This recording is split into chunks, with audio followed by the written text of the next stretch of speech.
शिवशाहीर बाबासाहेब पुरंदरे लिखित राजा शिवछत्रपती आपल्या महाराष्ट्राचे कुलदैवत, अखंड हिंदुस्थानाचे कुलदैवत छत्रपती शिवाजी महाराज यांचे चरित्र टप्प्याटप्प्याने या पुस्तकामार्फत तुमच्यासमोर मांडण्याचा प्रयत्न होऊ घातला आहे. आपले आशीर्वाद असावेत. प्रकरण पहिले, दंडकारण्य. किर्र भीषण अरण्य. सूर्यकिरणांनाही इथे प्रवेश अशक्य. इथे दिवसही अंधारलेले. पश्चिमेच्या पर्वतावरून कोसळणाऱ्या जलप्रतापाला अजून कोणी गोदावरी म्हणून नावही दिलेले नव्हते.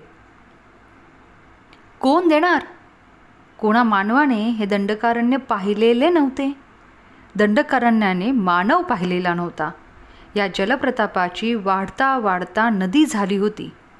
उत्तरेतील मानवाला स्वप्नातच काय, पण जागेपणीही दचकून उठावे अशी दहशत दंडकारण्याबद्दल वाटत होती. अशा या कलियुगापूर्वीच्या काळातील कमालपत्रावरील कठोर पण तेवढीच कोमल कथा एका महाकवीच्या शब्दातून साकारली गेली आणि त्यातूनच मानवी संस्कृतीचा पहिला किरण दंडकारण्याच्या किर्र झाडीतून त्या नदीच्या प्रवाहात पडला. वाल्मिकींच्या रांजणात सरस्वती घागरी घागरीने प्रतिभा ओतू लागली. या प्रतिभेतून निर्माण झाले एक अमर काव्य, ऐतिहासिक काव्य, काव्यातील इतिहास, रामायण. दंडकारण्यावर प्रतिभेची पहिली फुंकर पडली.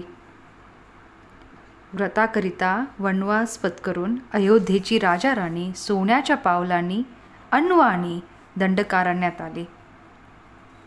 वर पाहिले तर आकाश दिसत नव्हते आणि समोर पाहिले तर क्षितिज दिसत नव्हते. ते किर्र दंडकारण्य. राक्षसांसारखे प्रचंड वृक्ष वाऱ्याने करा करा लवत होते. वृक्षांहूनही प्रचंड राक्षस करा करा दात खात होते. घुबडे घुमत होती. भयंकर रानटी पक्षी डरकाळत होते. वादळ वारे धिंगाणा घालीत होते. बळजोरांच्या करार दाटांखाली गवसले जाणारी प्राणी भयानक किंकाळ्या फोडत होते. स्वराज्य सोडून श्रीराम वनवासाला आले. 6 पावलांखाली पाचोळा चुरू चुरू लागला. लक्ष्मणाच्या पावलांनी बंधुता प्रवेशली. सीतेच्या पावलांनी प्रेम प्रवेशले. श्रीरामांच्या पावलांनी संस्कृती प्रवेशली. दंडकारण्यात 6 पावलांनी मानवता प्रवेशली. दंडकारण्यात पंचवटी सजली. या तिघांना पाहून साऱ्या लतावेली विस्मित झाल्या. पंचवटीतील पाखरांनी किलबिल केली. वृक्षवेली आपापसात कुजबुजल्या. त्यांनी ताडले की मानव मानव म्हणतात ते हेच. झाडांवरच्या घरट्यांतून त्यांनी मानवाचे घरटे भुईवर प्रथमच पाहिले. श्रीरामांची पर्णशाला सजली. सीतेने आणि श्रीरामांनी गोदावरीची पहिली ओंजळ मुखी घेतली. तेव्हा ती गौतमी गोदावरी खूप खूप लाजली. अरण्याचे तपोवन झाले. राणेवेलींच्या पुष्पवाटिका झाल्या. सीतेच्या कोमल शब्दांनी आणि कंकण निनादांनी वास्तू शांत साजरी झाली. गोदावरीच्या प्रवासात आणि प्रवाहात प्रथमच पवित्र आणि उत्कट प्रेमाची 3 प्रतिबिंबी तरळली. गोदावरी हे सुख कधी अनुभवलेलेच नव्हते. आजपर्यंत तिला भेटली होते सुळेदार रानडुकरे आणि शूर्पणखा. दंडकारण्याला संस्कृतीचा पहिला स्पर्श असा झाला. रानवेलींना सुद्धा गुंफेचा लळा लागला. गोदावरीची कांती पालटली. नकळत तिच्या हृदयात एक अस्मिता उमलली. अहंकार नव्हे, पण तिला जाणीव झाली की मी फार मोठी आहे, भाग्यवान, वेगळी. माझ्या जीवनाला एक मोठा अर्थ आहे. तो अर्थ रामायणाने मला दिला आहे. उगाच उतारावरून बहकत जाणारी मी उन्हाळ मुलगी नाही. दक्षिण पथातील एक पवित्र सूर गंगा आहे मी. श्रीरामांसुद्धा आपल्या भावापाशी आणि पत्नीपाशी माझे कौतुक गातात. दंडकारण्यातल्या जळास्थानात ही अस्मिता अंकुरली. कुठे राम राहिले म्हणून, तर कुठे राम फिरले म्हणून, कुठे विसावले म्हणून, तर कुठे लढले म्हणून. या रम्य रामस्मृती दंडकारण्याने आपल्या हृदयी जपल्या. यातूनच इतिहासाचे पहिले भूर्जपत्र लिहिले गेले. या अरण्याच्या प्रगल्भ होत गेलेल्या अस्मितातूनच ऋषीमुनींच्या झोपड्यांचे पुढे आश्रम झाले. त्या आश्रमांची गावे झाली. हळूहळू बाळसे येत गेले. गावांची नगरे झाली. त्यातून राजधान्या सजल्या. दंडकारण्याचा महाराष्ट्र झाला. राजा, प्रजा, राजधानी आणि सिंहासनांसह महाराष्ट्र साकार झाला. तरुण झाला, बळकट झाला. महाराष्ट्राचा वनवास केव्हाच संपला. आता भोवतीच्या जगाचे कौतुकाने महाराष्ट्राकडे लक्ष वळले. भगवान गौतम बुद्धांच्या सेवकभूतांची पावले इकडे वळली. महाराष्ट्राने त्यांचे हसतमुखाने सप्रेम स्वागत केले. भगवान तथागतांचे सर्वांग नवीन तत्त्वज्ञान महाराष्ट्राने समजून घेतले. हे तत्त्वज्ञान आपलेच आहेत. श्री भगवान गौतम बुद्ध हेही आपलेच दैवत आहेत. ते ईश्वराचे साक्षात अवतारच आहेत असे महाराष्ट्राने ओळखले आणि मानले. अत्यंत सुंदर आणि बौद्ध लेणी मूर्ती महाराष्ट्राने निर्माण केल्या. ही लेणी सह्याद्रीच्या काळ्या कातळात कोरली, पण त्यांचे सौंदर्य आणि मोल सोन्याहून आणि नवरत्नांहून चिरंजीव आणि भारावून टाकणारे आहे हे अवघ्या जगाला कळून आले. यावेळी महाराष्ट्राची राजधानी होती प्रतिष्ठान, म्हणजेच पैठण. महाराष्ट्राच्या प्रतिष्ठानची प्रतिष्ठा भारतवर्षभर निनादली. विरक्त बौद्धांनीही आपल्या जातक कथात महाराष्ट्रातील प्रतिष्ठानच्या विलोभनीय ऐश्वर्याची मुक्त कंठाने कीर्ती गायली. सम्राट शातवाहनाच्या पराक्रमाने दाही दिशा दिपल्या. त्यांच्या दानशौर्याने याचना आणि दारिद्र्य पराभूत झाले. राजा हाल शातवाहन मोठ्या अभिमानाने गोदावरी नदीस विचारित होता, हे गोदावरी, खरे सांग, तू उगमापासून पूर्व समुद्रापर्यंत वाहत जातेस. तुझ्या तीरी शातवाहन कुलासारखे एकतरी कुल आहे काय? आणि हे खरेच आहे होते. शालिवाहन म्हणजे शातवाहन घराण्याने महाराष्ट्रावर रामराज्य केले. रसिकता आणि विद्वत्ता, विक्रम आणि वैराग्य इथे एकाच वेळी नांदत होती. या हाल शातवाहनाने गाथा सप्तशती नावांचा एक गमतीदार ग्रंथ लिहिला. हाल राजाचा स्वभाव खेळकर आणि खोडकर होता. या शातवाहन घराण्यात एक राणी होऊन गेली. तिचे नाव गौतमी. ती पुण्यशील आई होती, सत्वशील राणी होती आणि तत्वशील राजमाताही होती. तिच्या धर्मशीलतेचे आणि दानशीलतेचे अनेक शिलालेख सह्याद्रीतील लेखण्यात सापडले आहेत. या राजलक्ष्मी गौतमीच्या पुत्राचे नाव राजा सातकर्णी. तोही असाच महाराष्ट्राचा यशवंत, कीर्तिवंत, सामर्थ्यवंत, वरदवंत आणि पुण्यवंत जाणता राजाच राज्य करून गेला. तो स्वतःचा उल्लेख नम्र अभिमानाने करी गौतमीपुत्र सातकर्णी असा.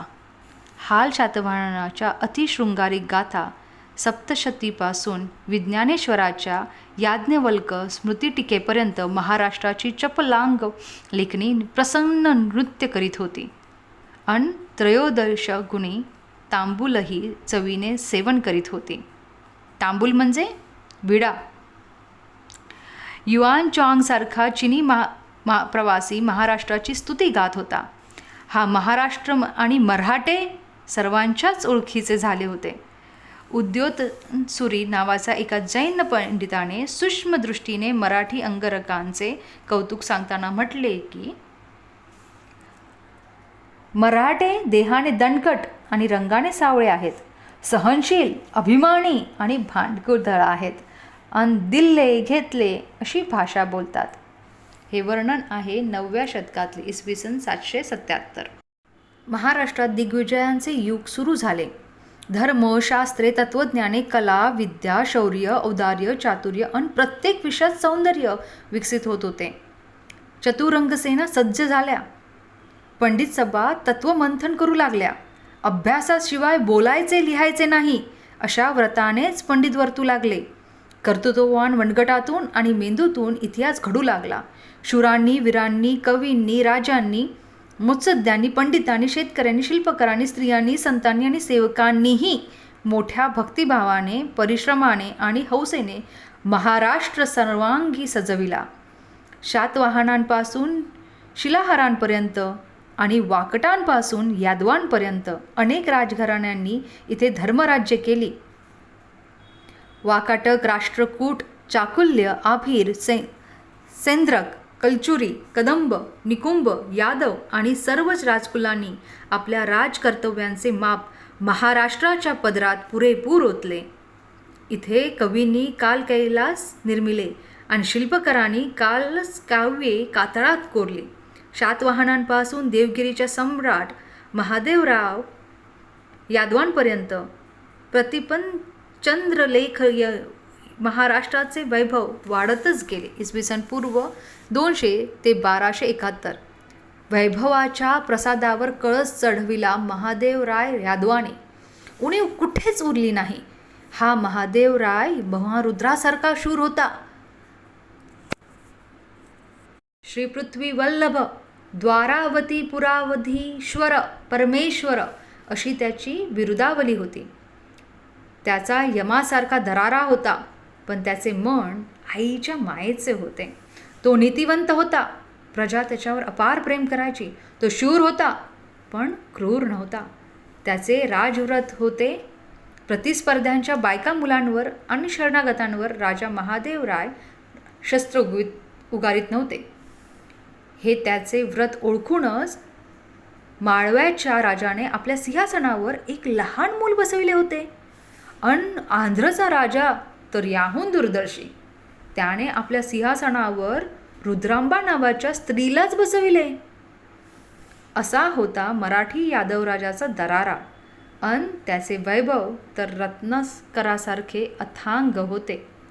पृथ्वीवरील राजांमध्ये जी संपत्ती, जो प्रताप, जे बल, जे यश लोकोत्तर म्हणून असेल ते सर्व महादेवरायाच्या ठाई एकवटलेले होते. अशी यादवांच्या वैभवाची कीर्ती होती. देवगिरीच्या साम्राज्यात भिल्लम, सिंघम, कृष्णदेव, महादेवराय यांच्यासारखे प्रतापी राजे झाले. खोलेश्वर, बिचनदेव, शंकरदेव यांच्यासारखे पार्थपराक्रमी सेनापती झाले. गुंडम, राऊळ, गोविंद प्रभू, चक्रधर स्वामी, मुकुंदराज, गहिनीनाथ यांच्यासारखे महात्मे झाले. भास्कराचार्य, लक्ष्मीधरासारखे खगोलशास्त्रज्ञ झाले. केशव आणि धनेशासारखे महान वैद्यराज झाले. अनंतदेव, अमलानंद, चंगदेव यांच्यासारखे तत्त्वज्ञ झाले. शारंगधरासारखे संगीत रत्नकार झाले. नृसिंह, नरेंद्र, शैल्य यांच्यासारखे प्रतिभावंत कवी झाले. शिवाय शिल्प, नृत्य, स्थापत्य इत्यादी कलांचे आणि विद्यांचे उपासक यादव छत्राखाली निवांत साधना करीत होते. महाराष्ट्रांच्या प्रतिभा मंदिरांवर केवळ कळस चढवायचाच राहिला होता. तोही चढविला संतांनी. महाराष्ट्राला मनासारखे राजे मिळाले आणि राजांसारखी मने मिळाली. राजधानीच्या देवगिरीवर यादवांचा म्हणजेच महाराष्ट्राचाही गरुडध्वज फडफडत होता. अभिमानाने आणि वैभवाने देवगिरीच्या राजसभेत सुवर्णदंड उंचावत प्रतिहारी राजाची बिरुदावली उच्चारात गरजत होते. महाराज, श्रीमंत प्रौढ प्रताप, चक्रवर्ती यादव कुल, कुमुद चंद्र, देवगिरी पुरव पुरंदर, एकांगीरवीर अभिधान, सकल गुणा निधान, गुर्जर कुंजर दलकंठीरव, यादव कुल कमलिका विकास भास्कर, दान गुणाविंत, कल्पमहिरुद्र, पृथ्वीवल्लभ, महाराजाधिराज राम, श्री रामचंद्र नरेंद्र यादवेंद्र महाराज. असा यशकीर्ती प्रताप महिमा महाराष्ट्राच्या राजाचा खरोखरच होता. महाराष्ट्रावर शक्ती प्रसन्न होती. यादव राजे धर्मसहिष्णू होते. मुसलमान आणि पारशी लोकही यादव राज्यात नांदत होते. अरबांचा व्यापार चालू होता. राजाच्या राज्यात एका मशिदीलाही उत्पन्न दिले होते. इथे ईश्वराची प्रार्थना करणाऱ्याला मुक्त स्वातंत्र्य होते. कठोर मुसलमानांपासून कोमल जैनांपर्यंत सर्वांची प्रार्थना मंदिरे राजधानीत होती. राजासारखे राज्य होते. मनासारखा राजा होता. महाराष्ट्र कल्पवृक्षाच्या तळवटी नांदत होता. देवगिरी,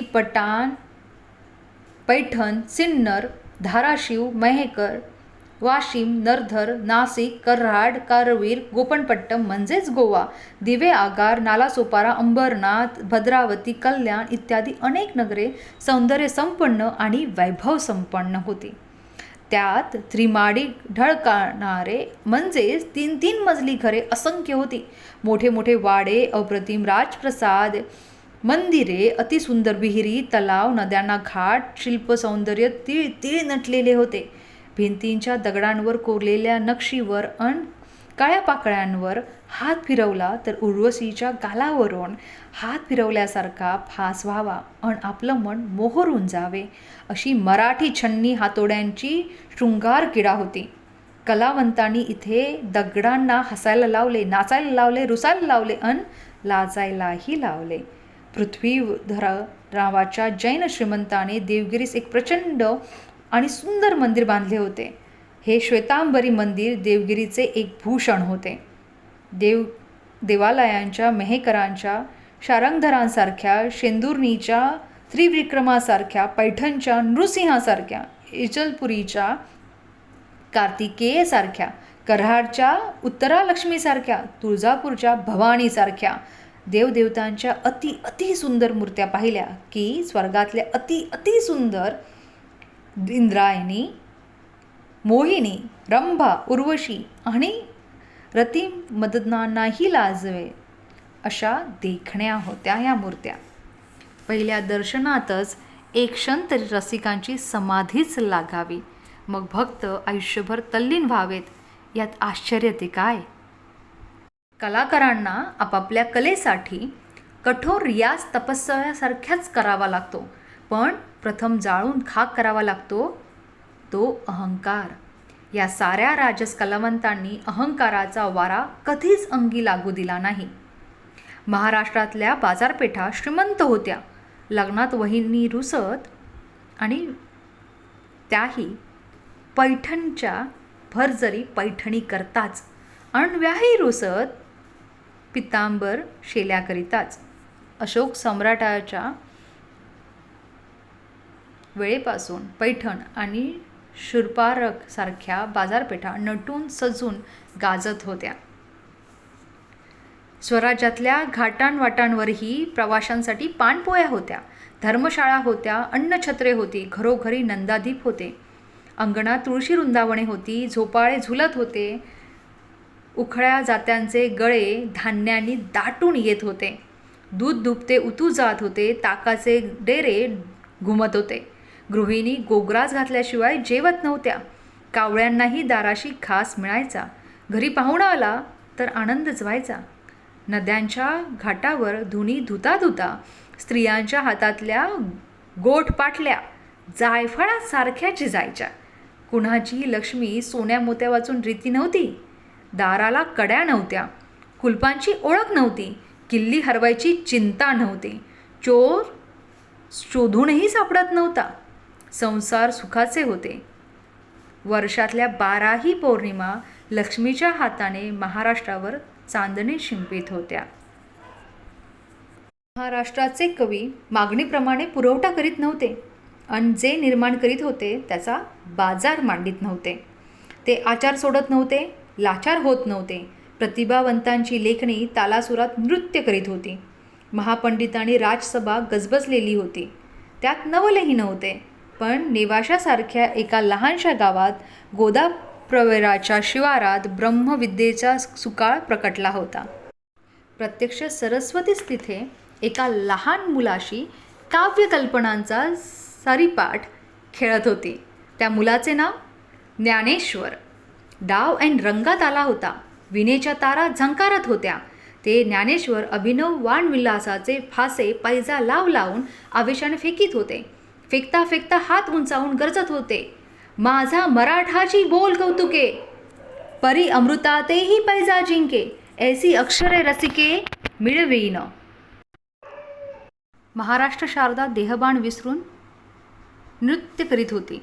भगवद्गीतेचे एक देशिकार लेणे घडत होते.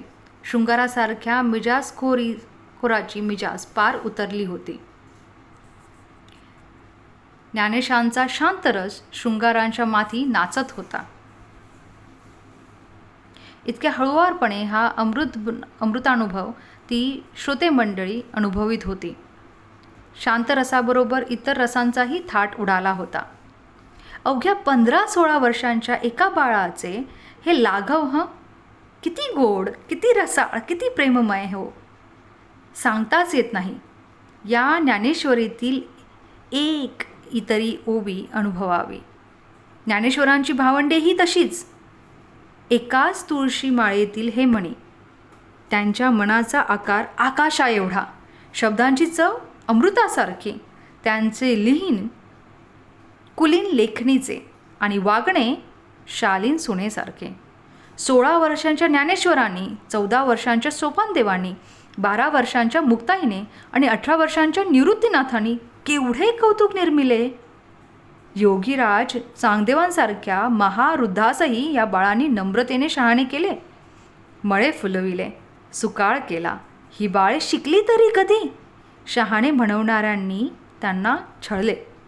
या बाळांची आई आणि बाबा या पंडितांनी हिरावून घेतले, त्यांना आत्महत्या करायला लावली. बाळे ओक्साबोक्शी रडली, पण त्यांनी कोणाला चुकूनसुद्धा शिव्याशाप दिले नाहीत, लिहिलेही नाही. ही बाळे होती तरी कोण? नक्की आभाळीच्या 4 चंद्रकळा भोवतळा आल्या. स्वर्गात बृहस्पती सरस्वतीला वाहिलेली ही 4 सोनचाफ्यांची फुलेच जणू तिच्या मस्तकावरून उजव्या कौलाने घरंगळत आली. ती महाराष्ट्रात इंद्रायणी काठी. नक्की तीच ही बाळे. ती बाळे म्हणजे कैवल्याचे पुतळे, चैतन्याचे जिव्हाळे, विष्णुभक्तीचे उमाळे, महाराष्ट्र सारस्वताचे सोहाळेच. महाराष्ट्रावर सरस्वती प्रसन्न होती, असा आनंद यादव राज्यात दाटला होता.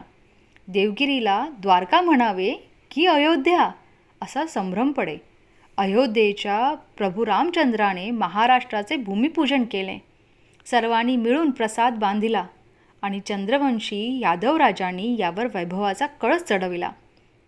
स्वतंत्रता, प्रसन्नता, विशालता, प्रचंड वैभव, सोन्याचे ऊन, रुपयाचे चांदणे, मोत्याचा पाऊस, कस्तुरीचा धुरळा अन अत्तराचा दव, या अशाच शब्दात या स्वातंत्र्याचे वर्णन शोभावे. महाराष्ट्र या स्वर्गीय सुखात नांदत होता.